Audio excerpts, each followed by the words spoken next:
Alors évidemment, on se prépare. L'objectif, avec le soutien du département, avec l'équipe du CDT, les offices de tourisme et puis les professionnels, on crée les meilleures conditions aujourd'hui de l'accueil de nouveaux touristes. Alors à l'aube, si je peux dire, d'un tourisme post-Covid.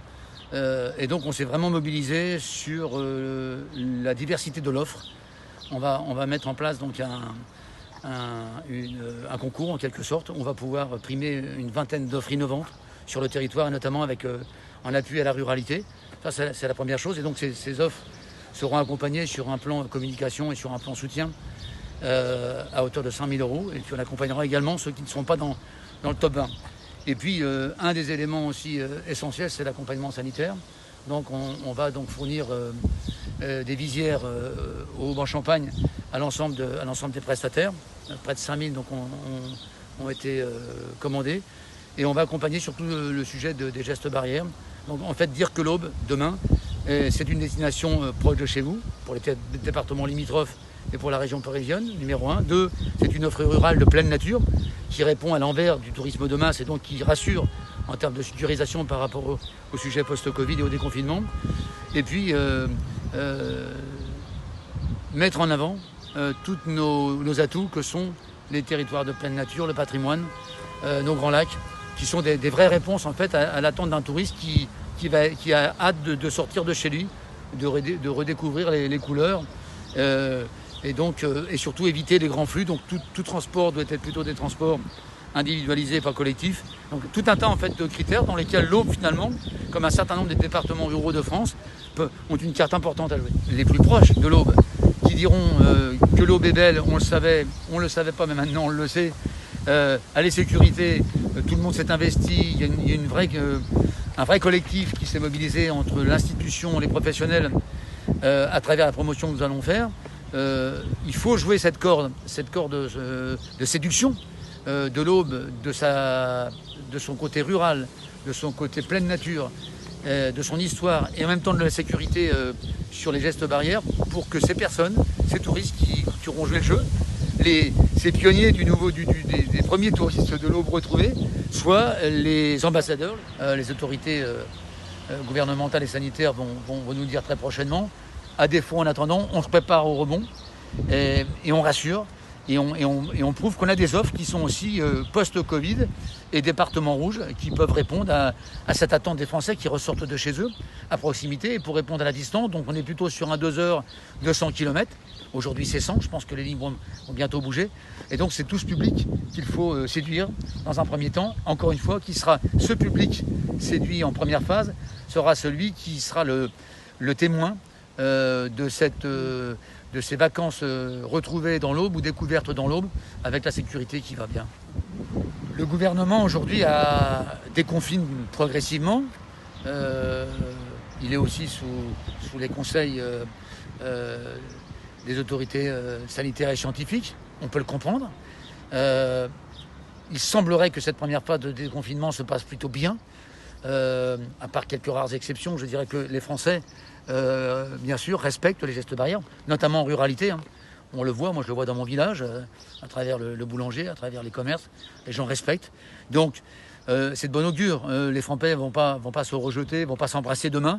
Et bien sûr, ça nous manque, parce que c'est un de nos...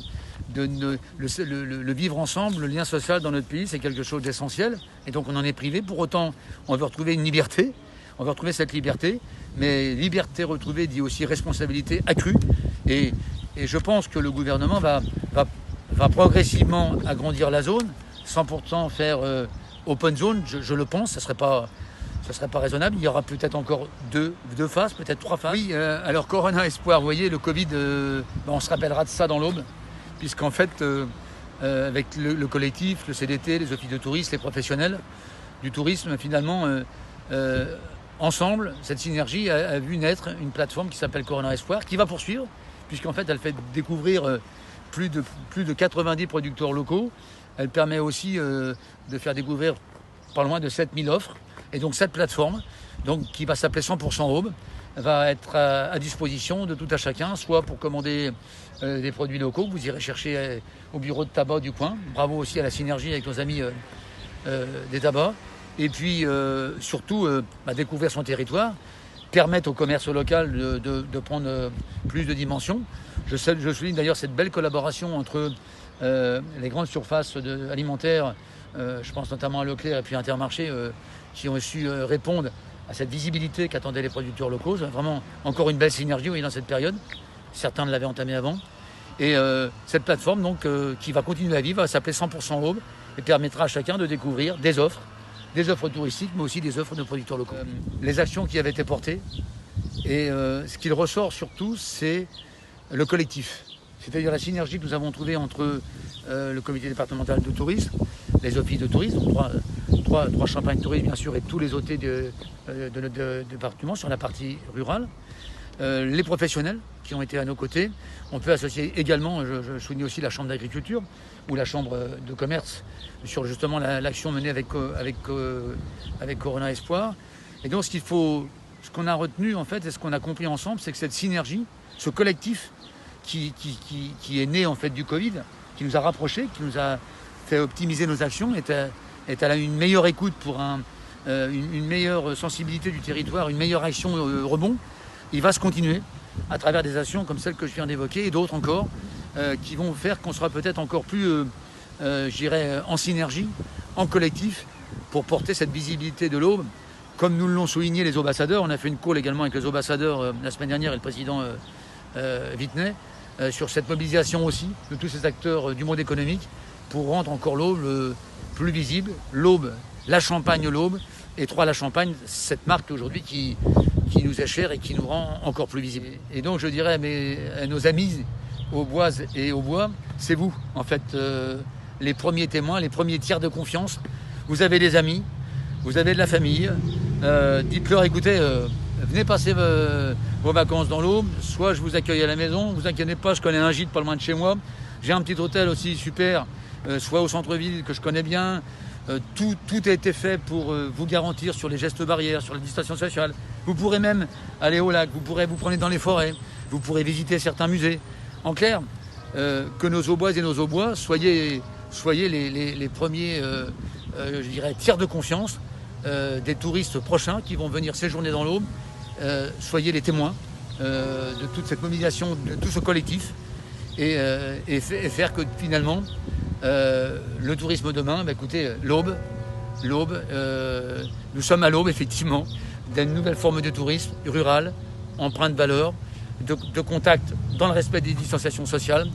L'Aube est belle, venez la redécouvrir ou venez la découvrir. On a hâte qu'à travers des gestes barrières très sécurisés, Nigloland et puis nos magasins d'usine puissent reprendre leur pleine activité. Elles vont reprendre, très certainement, c'est sûr, mais évidemment, les contraintes sanitaires sont plus importantes qu'elles le seraient si vous vous promenez avec votre vélo en pleine campagne ou si vous marchez en forêt. Il suffirait déjà de venir vous promener dans Troyes avant de découvrir notre beau département. Là, vous repartirez ravis et vous serez prescripteur de l'Aube et de Troyes-la-Champagne. Le président Pichery l'a rappelé, soyons dans l'unité, soyons dans l'utilité, soyons dans l'union, les 3 U. Et les collègues du département dont je fais partie vont allouer une somme importante à ce rebond sur l'activité touristique et bien sûr les commerces en premier lieu, donc hôtels, tout ce qui est le domaine de l'hôtellerie, de la restauration et de l'animation. Et là, notre investissement majeur va être sur la campagne de communication suite à l'étude qui a été faite par OpinionWay qu'on avait sollicité. Et donc, fort de cette étude, sur un panel de 130 personnes sur une semaine, nous allons pousser la visibilité de l'Aube, accompagner la commercialisation de l'offre. Et c'est sur ce domaine où effectivement nous allons, à travers le digital principalement, faire le maximum, faire fort, je pense, c'était la volonté du président, faire fort pour que l'Aube soit très très visible, Troyes et l'Aube soit très visible comme une des premières réponses à ce retour à un tourisme empreint de nature, de dimension humaine et de valeur, tel que nos compatriotes aujourd'hui, auxquels nos compatriotes aujourd'hui sont très attachés dans cette sortie donc, de longues semaines de confinement.